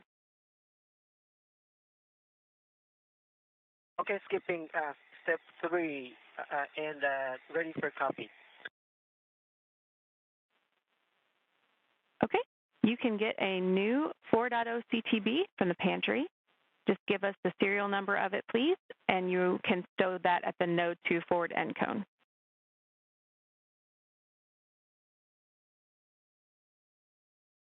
Okay, new 4.0 and reporting serial number. How can I name the new CTB?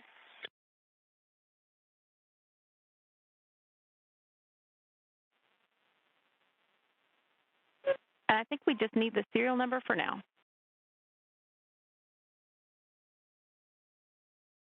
Okay, just reporting serial number.